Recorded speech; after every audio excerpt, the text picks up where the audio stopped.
국가권익위가 선관위 부정채용 실태를 전수조사한 결과는 어제 보도해 드렸는데 황당한 기분이 아직도 남아있습니다. 그런데 처벌할 방법도 마땅치가 않다고 합니다. 이건 또 무슨 소리인지 홍혜영 기자와 자세히 따져보겠습니다.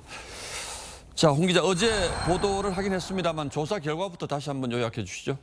네, 2017년부터 올해 5월까지 뽑은 선관위 경력직 384명 가운데 이 15%에 해당하는 58명이 부정 채용됐을 가능성이 높은 것으로 나타났습니다. 예. 1년제로 우선 뽑았다가 서류나 면접 심사도 없이 일반직 공무원으로 전환하는 식이 가장 많았고요. 또 경쟁자를 탈락시키고 자격 미달인 응시자를 합격시키거나 이 경력 증명서가 없는 경우도 있었습니다.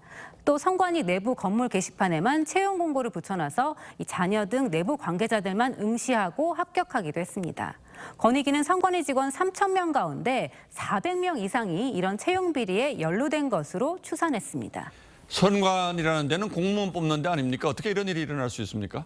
네, 내부 통제가 거의 없었습니다. 선관위는 독립적인 헌법기관임을 내세워서 인사감사는 직접 한다고 주장했는데요.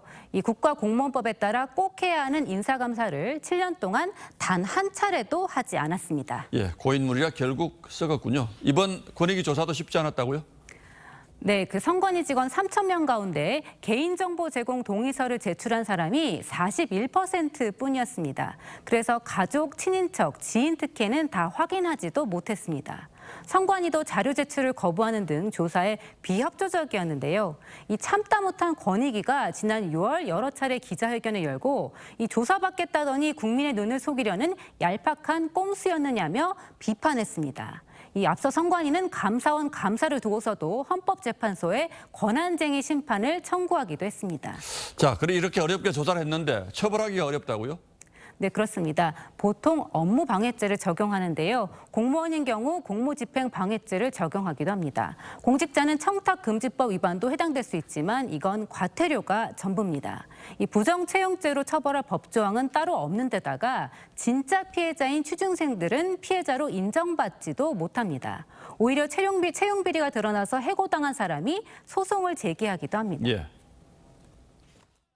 채용비로 들어온 근로자에 대해서 해고나 채용 취소가 가능한지가 사실은 쟁점이 많이 되거든요. 나는 몰랐고 내 부모나 다른 사람의 문제로 해가지고 이게 된 거지. 내가 그걸 요청한 것도 아닌데 왜 나에 대해서 고용계약을 취소하냐. 그런데 상식적으로 생각하더라도 이렇다면 국회가 법을 만들어서라도 처벌을 해야 하지 않겠습니까? 네, 이런 문제가 불거질 때마다 여야 모두 관련법을 발의하긴 했습니다. 이 처벌을 강화하고 피해자에게 보상하는 내용 등을 담고 있는데요. 이 상임위 문턱도 넘지 못하고 있고 논의도 지지부진합니다. 예, 그 상임위 문턱은 왜 그렇게 높은지 또 모르겠군요. 예, 잘 들었습니다.